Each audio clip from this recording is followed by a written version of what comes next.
ஞானகுரு நமக்கு காட்டிய அந்த அருள் வழிப்படி இந்த தியானத்தின் நோக்கமே இந்த உடலை உருவாக்கிய எல்லா அணுக்களிலும் துருவ நட்சத்திரத்தின் பேரருள் பேரொளியை பெரும்படி செய்து மீண்டும் நாம் இன்னொரு உடல் பெறாதபடி இந்த உடலில் இருந்தே ஒளியின் சரீரமாக மகரிஷிகள் ஞானிகள் எந்த முழுமை பெற்ற நிலையில் அவர்கள் வாழ்க்கையில் உயிரோடு ஒன்றி வேகா நிலை பெற்றார்களோ அந்த நிலையை நாமும் அடைவதற்காக நம்முடல் உறுப்புகளை உருவாக்கிய அணுக்களை அனைத்தையுமே ஒளியாக மாற்ற வேண்டும், ஒளியாக நாம் ஆக வேண்டும் என்று அந்த மாற்றி அமைக்கக்கூடிய சந்தர்ப்பமாகத்தான் நாம் இப்பொழுது இந்த தியானம் இருக்கின்றோம். ஆக உடல் பெறும் உணர்வுகளை மாற்றிவிட்டு ஒளியாக நாம் உருவாக வேண்டும் என்பதுதான் இந்த தியானத்தினுடைய நோக்கம். இதை சாஸ்திரங்களிலே காட்டப்படும் பொழுது தனுசு கோடி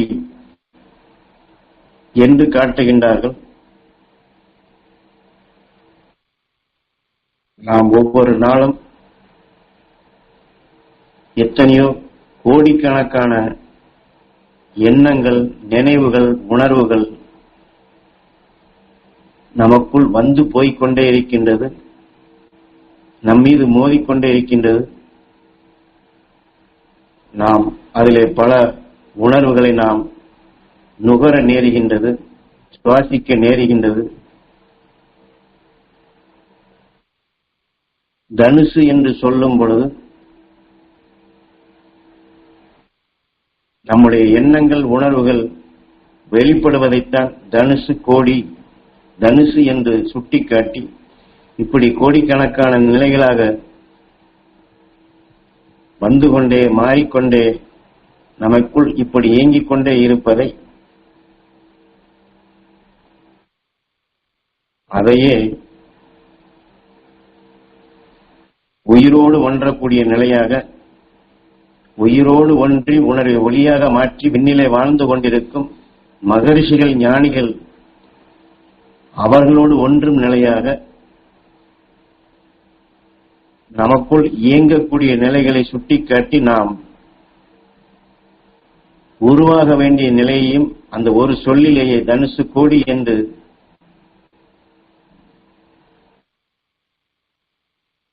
நாம் எண்ணக்கூடிய, சுவாசிக்கக்கூடிய அந்த உணர்வுகளிலேயே துருவ நட்சத்திரத்தின் பேரருள் பேரொளியை நாம் இணைத்துக் கொண்டே வந்தால், அதை சேர்த்துக் கொண்டே வந்தால் அது கோடி கோடியாகின்றது.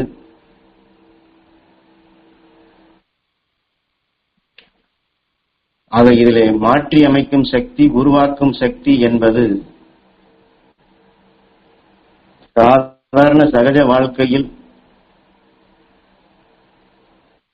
அது நம்மை நாம் அறியாதபடி நமக்குள் அது மாறிக்கொண்டேதான் உள்ளது, உருவாகிக் கொண்டேதான் உள்ளது. ஆனால் இதை நாம் ஆறாவது அறிவு கொண்டு தெளிந்து தெரிந்து எது நமக்குள் மாற வேண்டும், எது நமக்குள் உருவாக வேண்டும் என்று அந்த நிலைப்படுத்துவதற்குத்தான் தனுசு கோடி என்று கோடிக்கரையில் பல கோடி சரீரங்களிலிருந்து நாம் கடைசி எல்லையாக வளர்ச்சி பெற்ற நிலையிலேயே உயர்ந்த படைப்பாக மனிதனாக நாம் உருவாகி உள்ளோம். இதிலிருந்து நாம் எந்த நிலையை அடைய வேண்டும் என்பதை நாம் சிந்திக்கும்படி செய்வதற்குத்தான் இதை சுட்டிக்காட்டி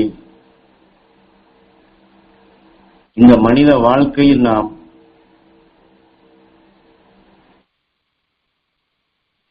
எத்தனையோ எண்ணங்கள் கொண்டு, ஆசாபாசங்கள் கொண்டு எதையோ நாம் செயல்படுத்த வேண்டும்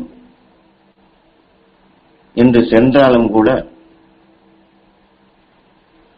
ஒரு விவசாயம் செய்பவனுக்கு நிலத்திலே ஊன்றிய அந்த வித்து அது நன்றாக செழிப்பாக வளர்ந்து அதிலிருந்து பல கோடி மணிகளாக அதைத்தான் அவன் மகசூலாக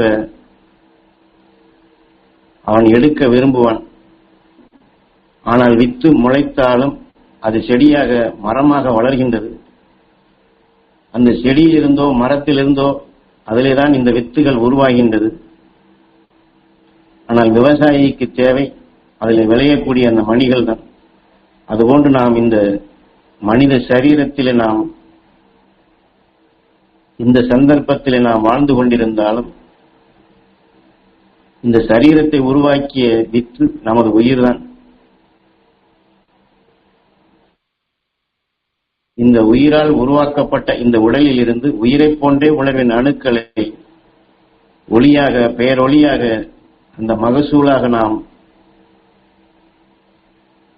அதை நாம் எடுக்க வேண்டும். அந்த ஒளியான நிலை பெற வேண்டும் என்பதுதான் இந்த மனித சரீரத்தினுடைய நோக்கம். ஆனால் நாம் இந்த மனித சரீரத்தையே, அல்லது இந்த சரீரம் அதனுடன் சொந்தமான பந்தமான இந்த உடல் எந்தெந்த உணர்வுகள் கொண்டு உருவானதோ அதன்பால் நம் நினைவில் செல்லப்படும் பொழுது இந்த உடலை காக்கும் உணர்வுகள் தான் வருகின்றது. உடலை சுற்றியேதான் நம்முடைய செயல்பாடுகளும் அமைகின்றது. இந்த உயிரை பற்றியோ, அந்த உயிரோடு ஒன்றி அழியாத ஒளியின் சரீரமாக அழியாத வாழ்க்கை வாழ வேண்டும் என்ற நிலைகளையோ நாம் நம்முடைய சகஜ வாழ்க்கையில் அதிகமாக எண்ணுவதில்லை. ஆக பயிரை காக்கத்தான் முற்படுகின்றமே தவிர அதில் விளையக்கூடிய மணி முத்துகளை நாம் அறுவடை செய்து அதனுடைய மகசூலாக பெற வேண்டும் என்ற நிலைகளை காலத்தால் மறைக்கப்பட்டு விட்டது. ஆக வாழ வேண்டும் என்றுதான் விரும்புகின்றோம். எல்லோரையும் வாழ வைக்க வேண்டும் என்று விரும்புகின்றோம். ஆனால் அதில் முழுமையாக நாம் வாழுகின்றோமா? மற்றவர்களையும் வாழ வைக்கின்றோமா? அப்படி நம்மால் வாழ வைக்க முடியுமா? அப்படி வாழ வைப்பவர்கள் யாராவது இருக்கிறார்கள் என்றால் அதை பற்றியெல்லாம் நாம் சிந்திப்பதில்லை. அதனால்தான் ராமேஸ்வரத்தில் நேரமாகிவிட்டது, இந்த மனித சரீரத்திலே நேரமாகிவிட்டது என்று ஒரு எல்லையை வகுத்து அந்த மாற்றி அமைக்கக்கூடிய சக்தியும் உருவாக்கக்கூடிய சக்தியும் உன்னுடைய ஆறாவது அறிவு கொண்டு நீ பயன்படுத்த வேண்டும், அதை செயல்படுத்த வேண்டும் என்று சாஸ்திரங்கள் நமக்கு வழிகாட்டுகின்றது. அதையே நமது ஞானகுரு அவர்கள் எலக்ட்ரானிக் என்று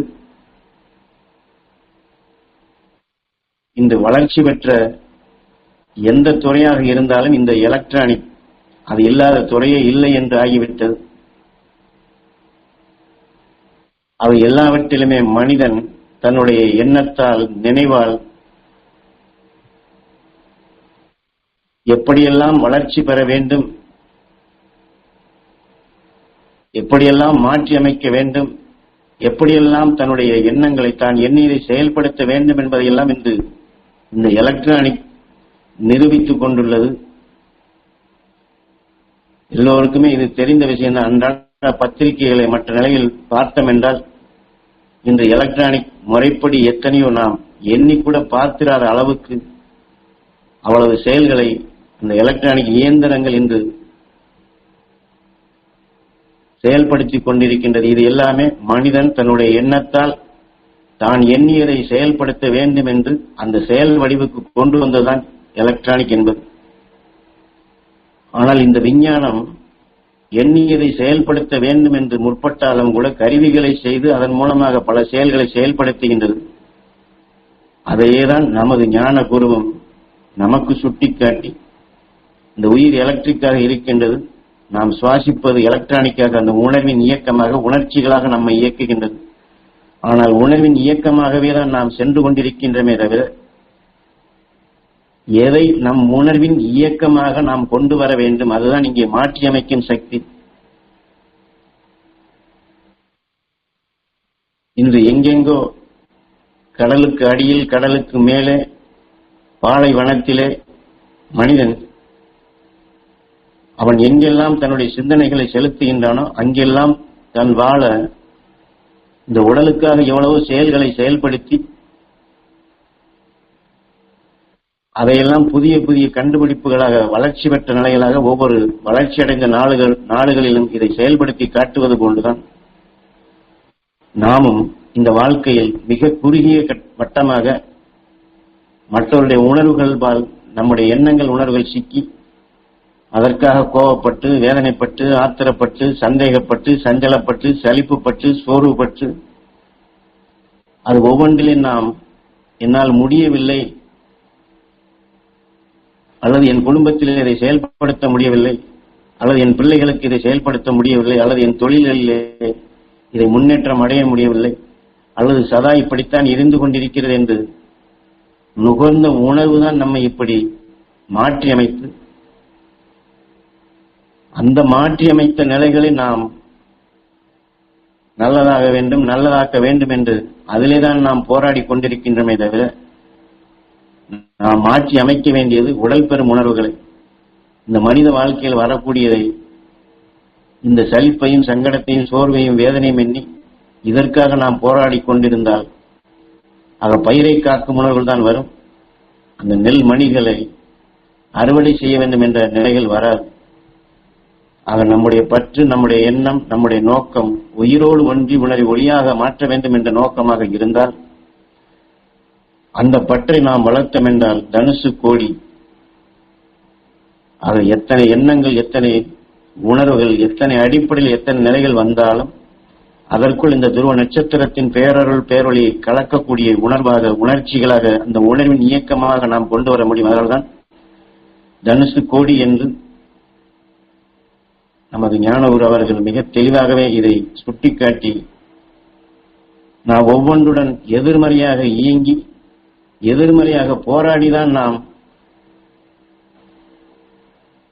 நல்லதை பெற முடியும் என்று செயல்படுத்திக் கொண்டிருக்கின்றோம். அவ்வாறு இல்லாதபடி இங்கே தனுசு என்று சொல்லும் பொழுது நம்முடைய எண்ணங்களை பாய்ச்சி, முதல்ல சொன்னது போன்று இன்று விஞ்ஞான கருவிகள் எலக்ட்ரானிக் என்று அவருடைய சிந்தனா சக்தியை இதை இப்படி உருவாக்க வேண்டும், இதை இப்படி மாற்றி அமைக்க வேண்டும் என்று அவர்கள் வேறு எந்த எண்ண கலப்பும் இல்லாது அவருடைய சிந்தனையை செலுத்தும் பொழுது அதற்குண்டான காட்டிலிருந்து அந்த உணர்வை அவர்கள் நுகர்ந்து அவர்கள் எப்படி உருவாக்குகின்றார்களோ இதை போன்று நாமும் நம் குருநாதர் காட்டிய அருள்வழியில்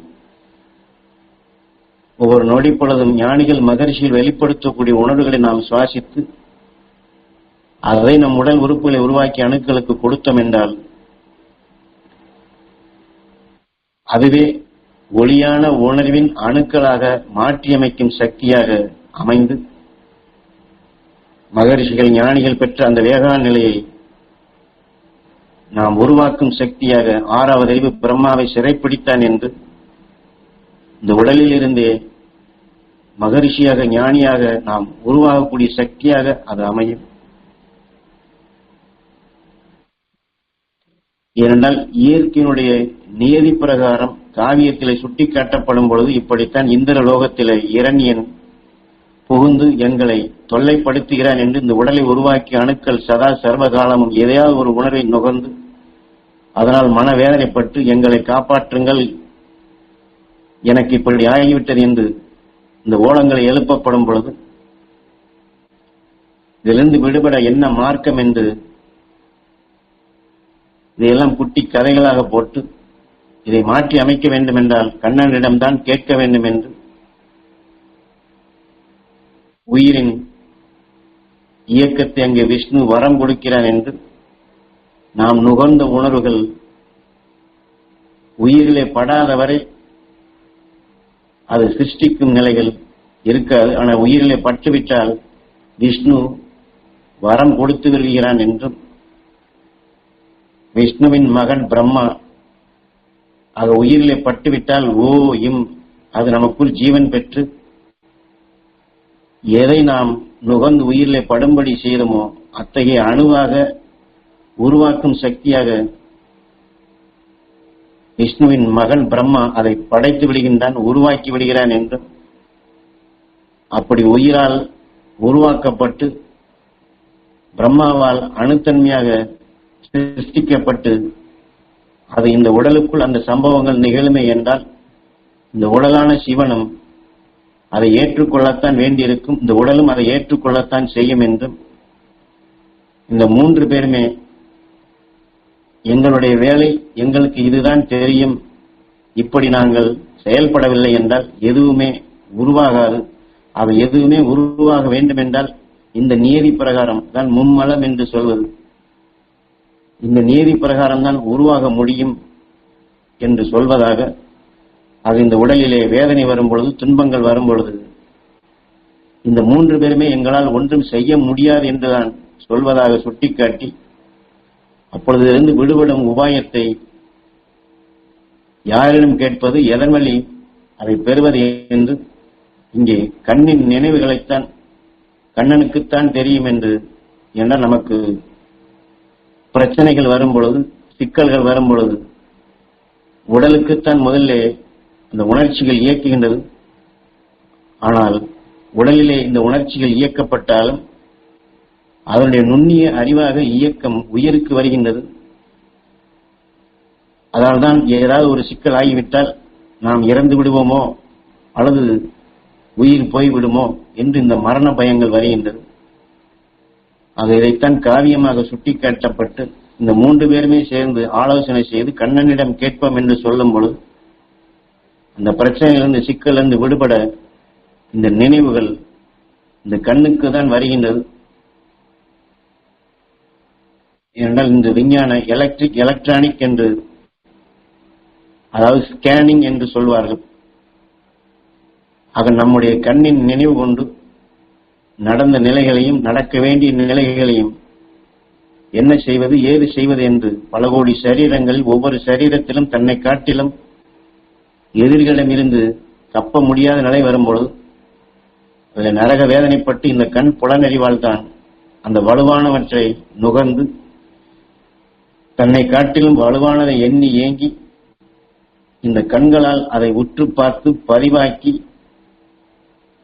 அது அந்த குறுகிய காலத்தில் இந்த உடலிலே விளைந்து உயிரான்மாவாக மாறினான். ஒவ்வொரு சரீரத்திலும் அதை காட்டிலும் வலுகொண்டதாக உறுப்புகள் பெற்று மனிதனாக வளர்ச்சி பெற்று வந்துள்ளோம் என்ற நிலையில் இது அனைத்துமே இந்த கண்ணனுக்குத்தான் தெரியும் என்று நாம் புழுவிலிருந்து வந்த நிலைகளை இங்கே சுட்டிக்காட்டி, எந்த கண்களால் இவ்வளவு ஆற்றல் மிக்க சக்திகளை நாம் பெற்று மனிதனாக வளர்ச்சி பெற்று வந்தோமோ அந்த கண்ணின் நினைவுக்கே நாம் நினைவுகள் சென்று அதன் வழி வானை நோக்கி இயங்கும்படி அந்த கண்கள்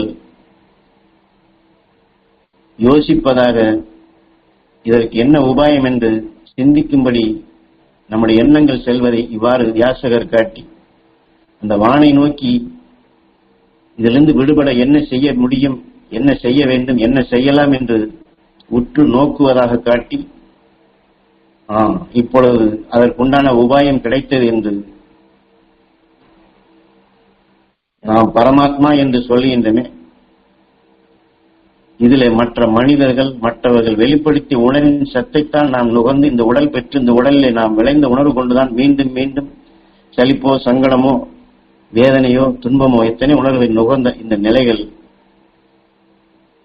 இருந்தாலும் இதையெல்லாம் மாற்றி அமைத்து உயிரோடு ஒன்றி சர்வ துன்பங்களிலிருந்து மின்னல்களிலிருந்து விடுபட்டு விண் சென்ற அகஸ்தியன் துருவனாகி துருவ மகரிஷியாகி துருவ நட்சத்திரமாக விண்ணிலிருந்து அவன் வெளிப்படுத்தக்கூடிய அந்த ஒளி அலைகளையும் நம் பூமி துருவத்தின் வழி கவர்ந்து அதுவும் நம் பூமிக்குள் வந்து கொண்டுதான் இருக்கின்றது என்பதை இந்த கண்கள் அதை முற்று நோக்கி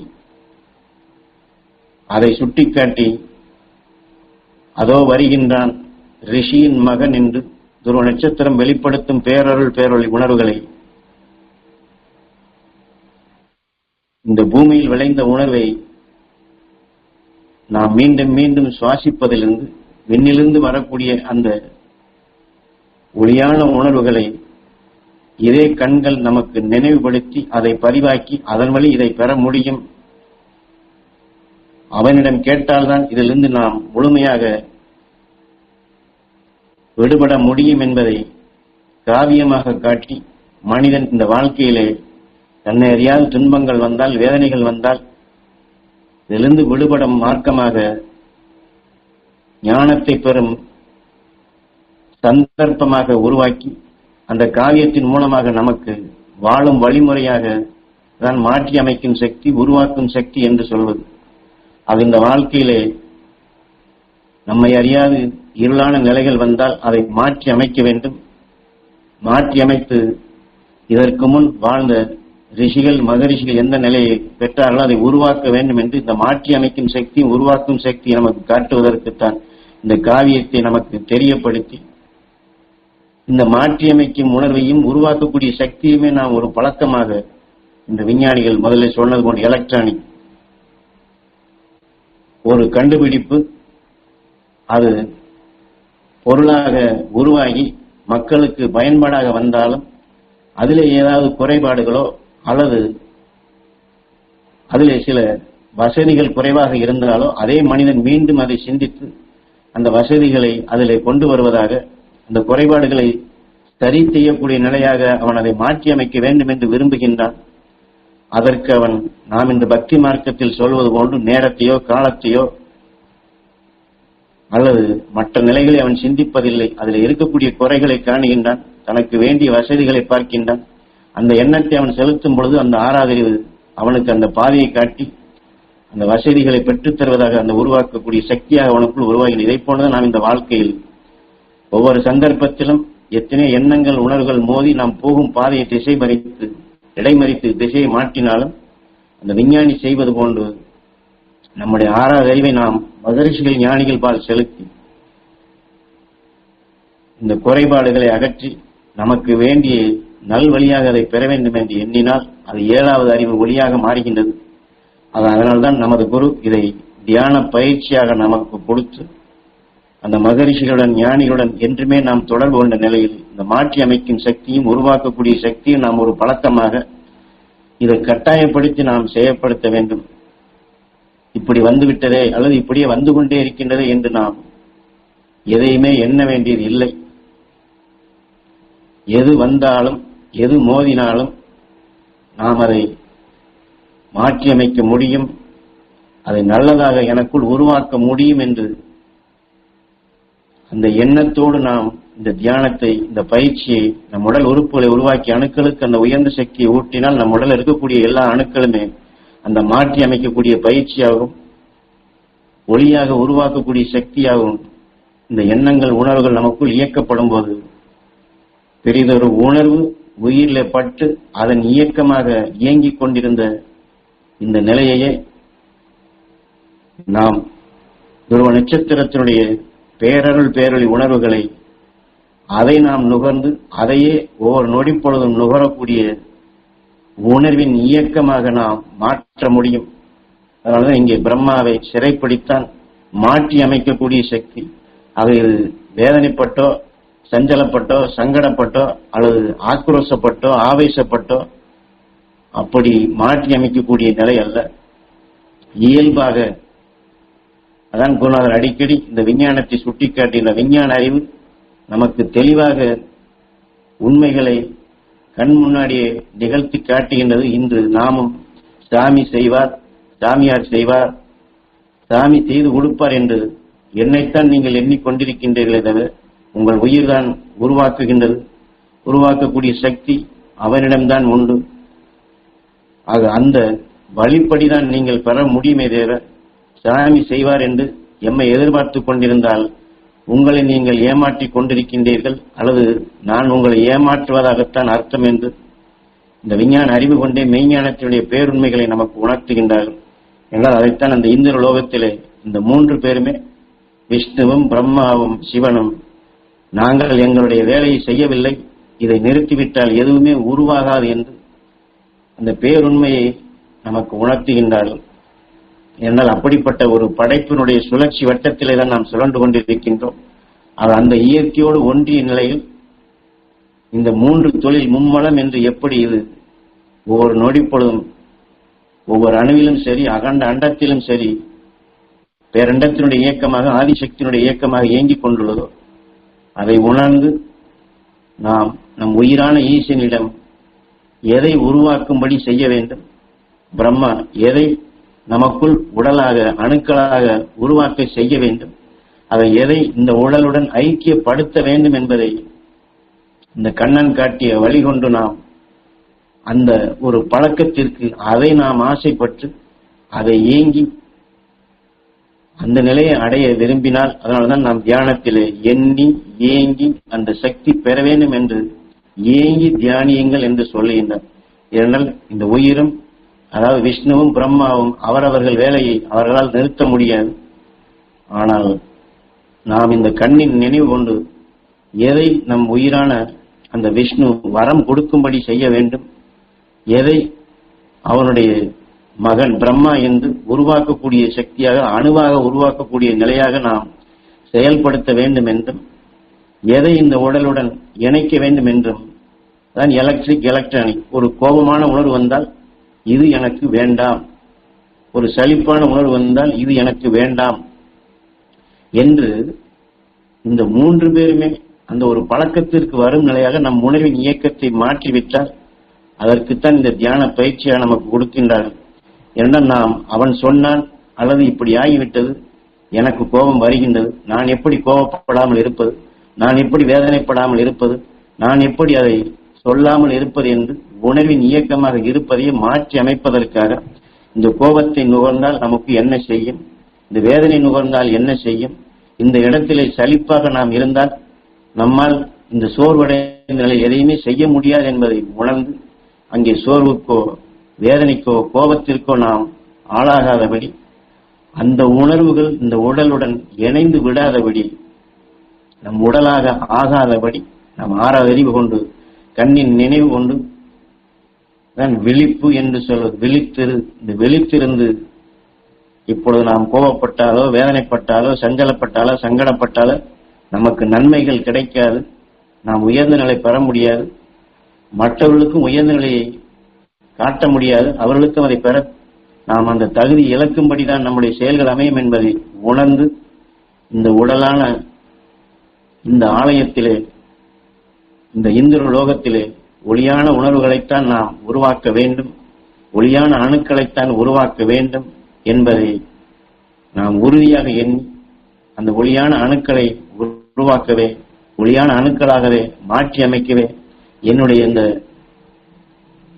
ராமாயணத்தில் நேரமாகிவிட்டது என்று சொல்வது போன்று இந்த குறித்த காலத்தில் நாம் வாழும் பொழுது இதை நான் எனக்குள் உருவாக்குவேன், இதை உருவாக்குவதே என்னுடைய வேலை என்று பிரம்மாவை சிறைப்பிடித்தான் முருகன் என்று நம் ஆறாதறிவை பண்படுத்தி பக்குவப்படுத்தி அந்த வழிப்படி நாம் செயல்பட்டோம் என்றால் நமது உயிர் அதை உருவாக்கும்.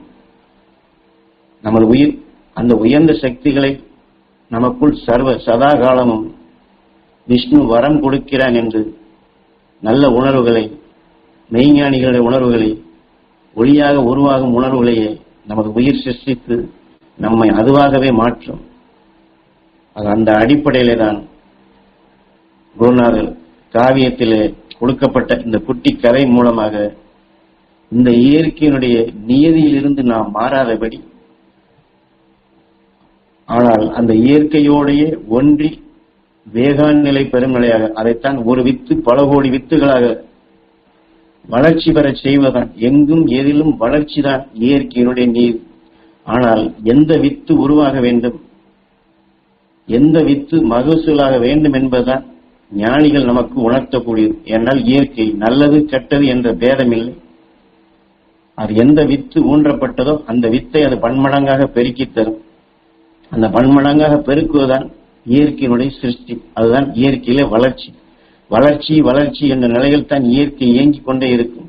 அது அந்த இயற்கையினுடைய செயலை உணர்ந்து நாம் எதை உருவாக்க வேண்டும், எதை பெருக்க வேண்டும், எதை மகசூலாக எடுக்க வேண்டும் என்று அந்த முனைப்பு, அப்படி ஒரு நிர்பந்தத்திற்கு, அப்படி ஒரு கட்டாயத்திற்கு நம்முடைய எண்ணங்களை, நினைவுகளை அந்த ஒளியான நிலைகளாகவே மாற வேண்டும், ஒளியான நிலைகளாகவே உருவாக்க வேண்டும், ஒளியான நிலைகளை உருவாக்குவோம் என்று நாம் அந்த பரிணாம வளர்ச்சியில் மனிதனாக வளர்ந்து வந்த நிலை, மனிதனுக்கு அடுத்த அந்த ஒளியான நிலை பெறக்கூடிய ஏகா நிலை பெறுவதை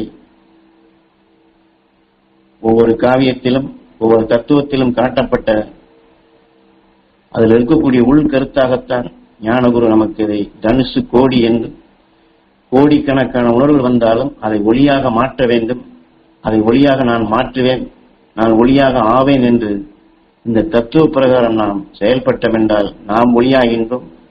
நம்மிடம் இருந்து வெளிப்படக்கூடிய எண்ணம், சொல், செயல், பேச்சு, மூச்சு, பார்வை அனைத்துமே மற்றவரையும் அதே ஒளியான நிலைகளுக்கு அருள்வழியில் அழைத்து செல்லும் சக்தியாக அது அமையும்.